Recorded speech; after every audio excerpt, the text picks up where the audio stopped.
You're live. Okay. Hello, everybody. Thank you for coming to our special council meeting. We'll begin with the public question period. And there was one question from Jeremy Levi submitted earlier today. The question refers to a new bylaw about people getting permits to do things in Hampstead Park, in particular trainers and other such. And it was pointed out that the way the bylaw was written, it would mean that a family of 6 people would need a permit to come to the park and play frisbee or something like that, which was a perfectly valid point. I want to point out that what we're adopting tonight is a draft bylaw. The whole purpose of a draft bylaw is so that we can study it and members of the public can study it as well. And if there are good suggestions for making improvements, then we go ahead and make those improvements.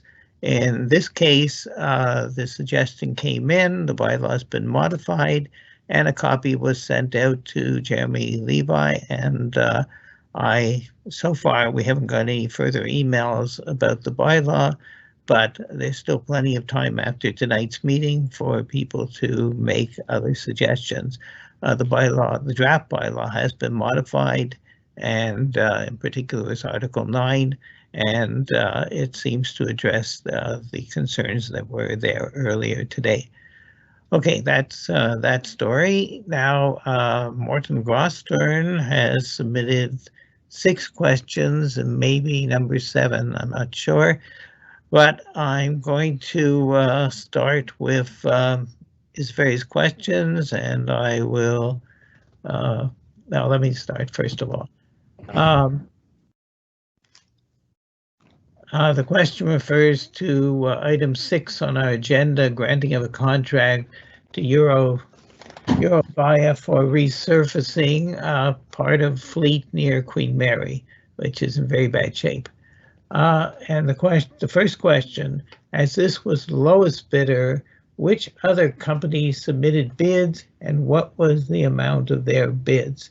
I'll see if I know there was one other company and the bid was much, much higher.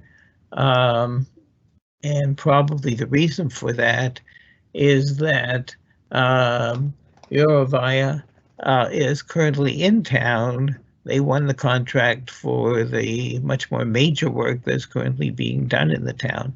So being on site makes it easier to have a lower bid. That's probably the reason why they came in with the lowest bid.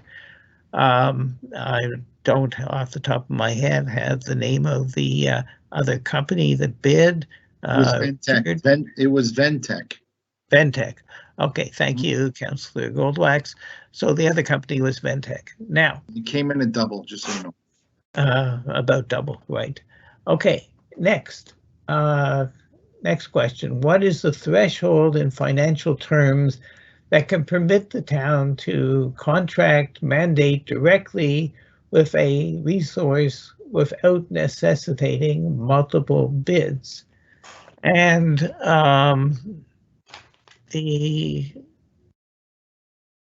well, it doesn't happen very often. In fact, it's extremely rare that we don't seek multiple bids. We don't have to go through the formal SEAO process for amounts under 100,000, but nevertheless, and I think we don't even have to have invited tenders for those amounts. But our purchasing officer, Michel Richard, just doesn't give out contracts without seeking bidders. It's just a less formal process. And council doesn't award these contracts without knowing that several people were contacted to submit bids. So it's so the answer is it's very, very rare. If it's some small amount of money within the power of the person, a Director General, Richard Sund, can spend up to 50,000. Other members of the staff, it's much lower amounts. But even in that case, I can't recall any case where any significant amount of money was spent without it coming to the council, and we reviewed it and approved it. So, and that happens. So whether it goes to an official council meeting or not, we are on top of the various expenditures, unless they're really, really small. I mean, if the Director of Community Services wants to buy shades for the swimming pool, for example, as within her delegation power, spending power, then she'll go buy those, or chairs. We're not using them this year. So small things, it's no problem, but anything of any significant amount of money is reviewed by council. Okay. The other questions relate to item number 7, transfer of funds. What is the amount being transferred? I have a feeling that's right in the resolution itself. Does somebody have that at their fingertips? Yeah, it's a total of $70,135. Okay, $70,135. Again, Councillor Michael Colbert. You want it broken up? Well, we'll be reading it when we get to the actual resolution. Then the next question, there was a detailed budget presented by Jack Ettery for this year. Are these amounts in excess of those budgeted amounts? Richard, do you want to address that?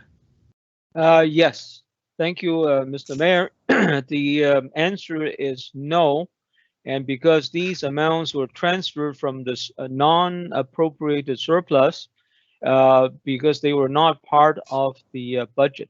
Okay, for your information, the surplus in 2019 realized and finalized was $2,015,000, and that added to the surplus already in accumulation and non-utilized, for a total amount of $6,381,000, and that was disclosed at the budget meeting, and that was also disclosed at the presentation of the financial statements. I don't think he means, is it in the budget that way? I think he means, was it part of PTI?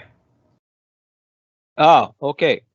The amounts that was transferred, one was for pickup, okay, and that is in the PTI, and the other one was for the resurfacing of the intersection of Queen Mary and Fleet, about $54,000. That was not part of the original PTI approved for 2020. Okay, thank you very much. And the next question, is this the normal practice and only an internal financial matter?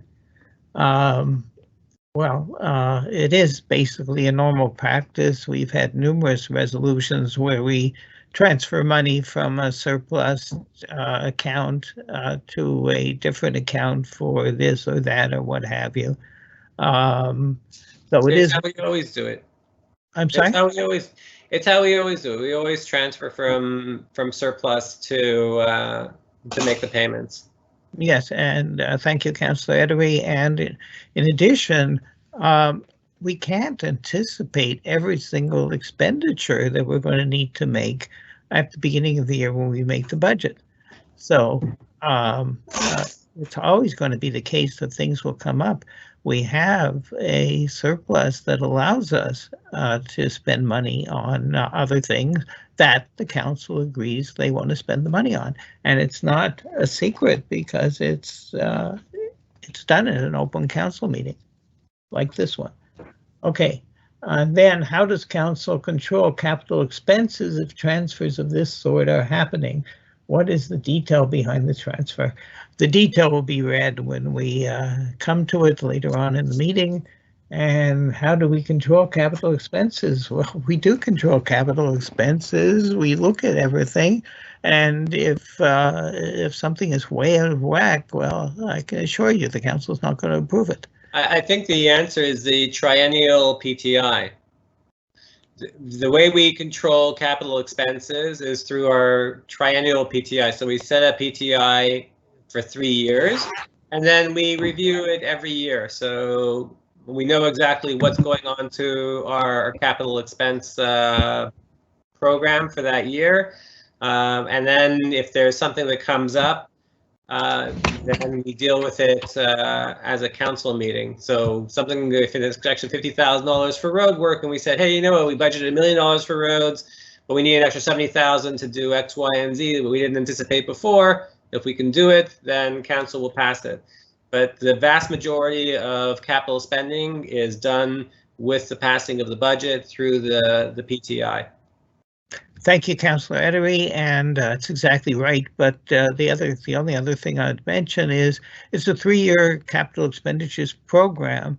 However, every year we revise it, so the most important stuff is what's in the coming year. That is the money most likely to be spent. When the next year comes around, then years 2 and 3 could be completely changed. Don't say it always happens. Even in the first year, we typically don't always spend every single penny we put in there. But we've got the money there, and more often than not, we spend at least most of it. Okay, now, if someone can get me on my screen, I was told there's another question from the public, Morgan Grosthorn, perhaps, or someone can put that somewhere and see it. The question just basically wants to know if he can ask some questions in real time in addition to what he's already asked you prior. So the answer is yes. So I'm not sure if he's typed in anything else since then. Yep, thank you, Councillor Goldwax. Okay. Thierry, do you see any? There's no other questions, right? Nope, no other questions. Okay, so Okay. no. So that wraps up public question period. Adoption of the agenda on motion of Councillor Goldwax. Schaefer, second by Councillor Schaefer. It is resolved that the agenda of the special council meeting is hereby adopted as submitted. Anyone opposed? No, it's adopted. Brings us to 4.0. It's a notice of motion. Notice of motion was given by Councillor Goldwax. That as subsequent meeting of council, draft bylaw number 1021-1, modifying bylaw number 1021 concerning parks and public places will be submitted to council for adoption. All council members have received a copy of the draft bylaw number 1021-1, and a motion to dispense with the reading of said bylaw was made. And that brings us to 5.0, which is the adoption of the draft bylaw number 1021-1, and on motion of Councillor Goldwax, seconded by Councillor Schaefer. It is resolved to approve draft bylaw number 1021-1, modifying bylaw number 1021 concerning parks and public places, and it will be submitted to council for adoption at a future date. Anyone opposed? No. That's adopted. And let me just see.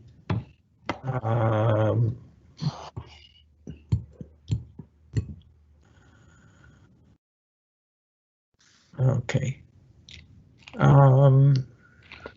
Which brings us to 6. Granting of a contract resurfacing of Fleet Queen Mary intersection on motion of Councillor Goldwax, seconded by Councillor Schaefer. It is resolved that the contract for the resurfacing of Fleet Queen Mary intersection be and is hereby approved. The whole is more amply delineated here under. It goes to Eurovia Quebec Construction Inc. Total amount with taxes $59,545.55. Anyone opposed? no. That's adopted. And that brings us to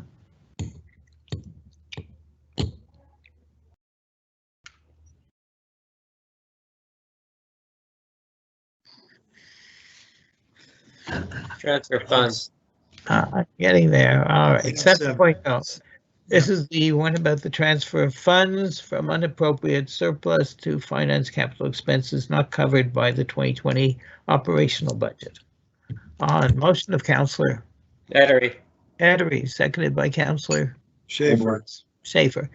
It is resolved that the town council approve the transfer of funds as further detailed in the following table in the amount of $70,135 from unappropriated surplus GL number 5599100000 to finance capital expenses not covered under the 2020 operational budget for a pickup Sierra 1500, year is 2012, $15,760, and for infrastructure, the Queen Mary Fleet Infrastructure intersection resurfacing, $54,375.